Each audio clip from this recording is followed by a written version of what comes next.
we have on the broadcast YSRCP spokesperson Ravichandra Reddy and Deepak Reddy Gunapati. He's an MLC and national spokesperson of the TDP. So we primarily have both the sides. I first want to come to Deepak Reddy Gunapati. Deepak, what had happened and what is the TDP's side? Because the TDP is claiming vendetta and blaming the YSRCP. But your take on what really happened this morning? Today is a day where India is celebrating the vaccination and the country is proud of. But in Andhra Pradesh, we feel it's a black day for democracy and a failure of election process.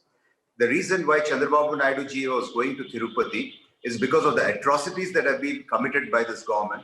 And even if a complaint is being launched, neither the police nor the election commission are even taking the complaints. So he wanted to go there and highlight the issue. It was not a dharna program. It was purely a protest saying that the election has to be conducted in a free and fair manner. But what these people have done, they have issued a letter, a simple letter in Telugu, which says notice. This is not under any aspect of law, under CRPC or election code, or this is not a tenable letter under any code. So this is a violation. And his detention today is purely illegal. Similar detention was done in Vizag. And when we have approached the High Court has called the DGP of Andhra Pradesh to the High Court and asked him to read under what section he's given the notice and why he was detained. And then clearly the High Court has found fault with the police. And still these people are repeating the same thing. For the past 20 months, any program what we in TDP give, at 6 o'clock, the police people land up at the houses of our leaders across the state and detain them illegally without a notice or without a letter. It is a total collapse of democratic processes in Andhra Pradesh. What is going on is worse than Jungle Raj, which I need to highlight today. That is the pathetic state of affairs what is going on in Hyderabad, in Andhra Pradesh. We are asking for a rule of law to be implemented. We are asking for free and fair elections to be conducted. How can they do such things? I think India as a whole should wake up to this kind of atrocities which are going on in Andhra Pradesh. Deepak, I also want to get an answer from Ravichandra Reddy on all these allegations that you're making and what their defense is.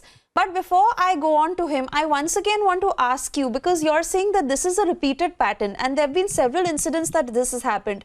Why is it that the TDP is coming out very strongly and saying that this is political vendetta come what may? Because if you look at the state media for the last 2 hours, what is going on, several YCP leaders are coming onto the channels and talking about an incident which took place when Chandrababu Naidu ji was the chief minister and Jagan Mohan Reddy was stopped in the airport in Vizag. So you'll be surprised with the immature and petulant argument being put out from the government. So they are purely irresponsible in nature. So what they are talking, in other words, is it's a revenge. It's a tit for tat. Then as an opposition leader, Jagan Mohan Reddy was stopped, and now we are doing this as a revenge. This is what they're talking indirectly. I mean, somebody in today who are in power, who are responsible for law and order, talking like this is really shocking. And today, I just shown you the letter. This letter says simple notice on it. It doesn't say under what section it is given, whether it is part of the election code, whether it is part of the civil procedure code. So detention is purely illegal. And secondly, Chandrababu Naidu ji's hometown is the Chittoor district. So he cannot go to his own house. He cannot go to his own constituency. I mean, this is ridiculous. He told the SP, fine, I'm not going to do any dharna. I will just go highlight this issue and go. Even that it is not being permitted. They say either you go back to Vijayawada or go to Hyderabad. What is this? I mean, this is like total breakdown of fundamental rights which are guaranteed by the Constitution.